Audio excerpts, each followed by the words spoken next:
and I've got some idle cash, and I'm thinking of lending it to somebody, and I've heard what you said about rapid payback.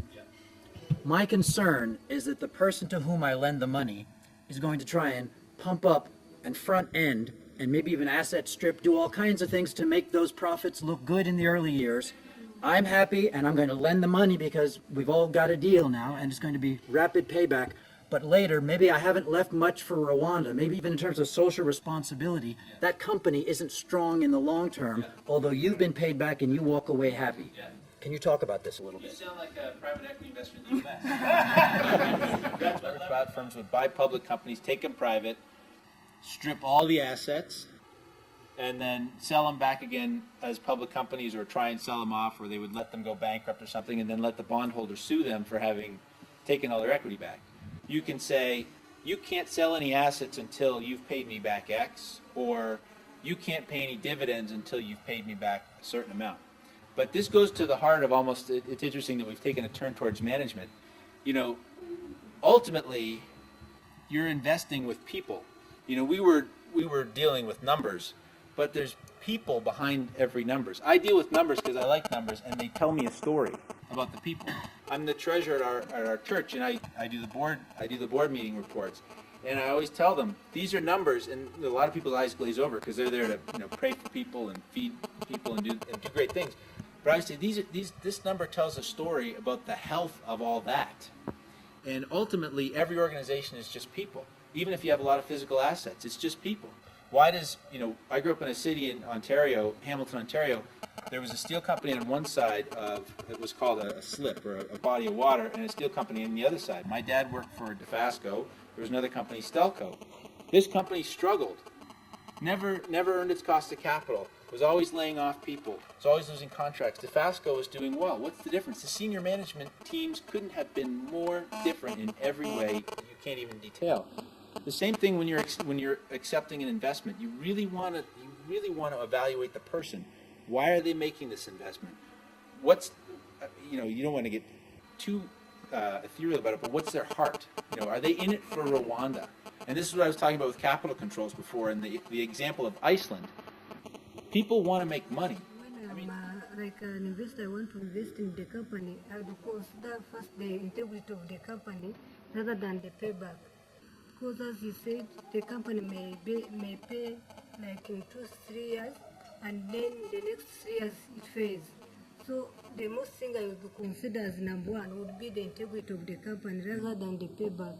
Thank you. Yeah, I believe that matters. You know, and I see this all the time from companies that fail. We go and meet managements.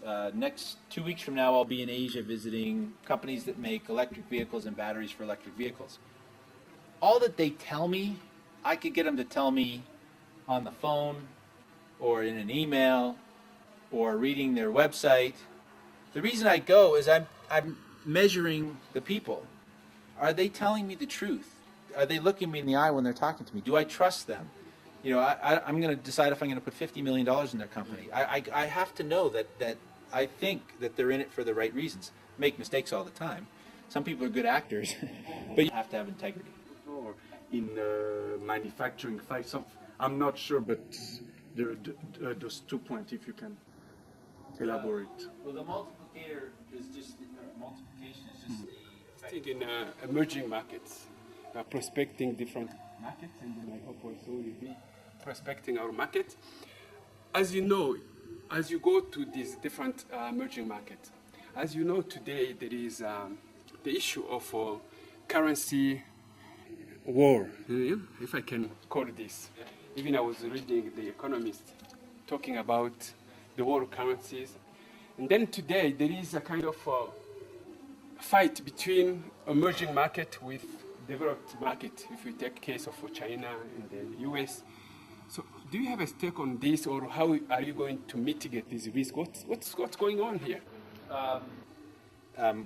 Hedging foreign currency risk is, I mean, there are entire departments of people at the investment banks doing that. But in essence, if I can distill it down, and this is part of this actually goes to Reed's question earlier on, you know, why would I take 8% here to get 2% with Citigroup? 8% Rwanda. Let's say that what's it? Bralirwa, right? Comes public, and let's say the price is 100 Rwandan francs, and that costs 20 cents in the U.S. because it's 500 RWF per dollar. Okay, so it cost me 20 cents. Great news. This goes up to 200 Rwandan francs. I live in the U.S. Did I make 100%? Did I do it backwards? Oh, you can't see. Oh, so did I make 100%? I don't know yet, because I need to know what's the exchange rate. If the exchange rate's still 500, yeah, I have 40 cents. I made 100%. Francs. I still have 20 cents. So, hey, I'm really happy for all of you locals that you made 100% in Braliwa. I made nothing. That's, in essence, the foreign currency risk that an emerging market investor has. And the reason the Capital Markets Association is so important is as the bond market opens up, you get an opportunity to hedge in the local markets some of these risks. So what we might do, and I have done in the past, is I might mitigate this risk and call an investment bank and say, you know what, I want to short 500 Rwandan francs to offset this. So you can manage it, but you really have to have all the capital markets opened up. The other part of your question, which is, the U.S. is complaining that the Chinese currency is undervalued. Countries engage in currency manipulation and currency battles all the time. And when an economy is quite weak, it's almost like, when you flush your toilet, everything goes down. It's like a race to the bottom of the toilet bowl. You have a competitive problem, an economic problem, so what you do is you devalue your currency so that you can sell more exports. And then your competitors are like, well, I got to sell those exports too, so they devalue their currency. And basically, the U.S. is complaining because we're not competitive enough to compete against the Chinese. We're saying, hey, your currency, you need to have it appreciate, and then we'll have a better chance to compete against you. These questions are, anytime governments get involved, you remember how I said finance is getting to the right answer? Government isn't always about getting to the right answer, no offense. It's about getting to the politically expedient answer. There's an election coming in the U.S. in 2 weeks. The labor unions who vote for the Democrats aren't happy with the Democrats right now. I have a solution. I'll start a trade war with China, and they'll feel like we're defending them. So the economic merits of any one of these things, I don't have any idea.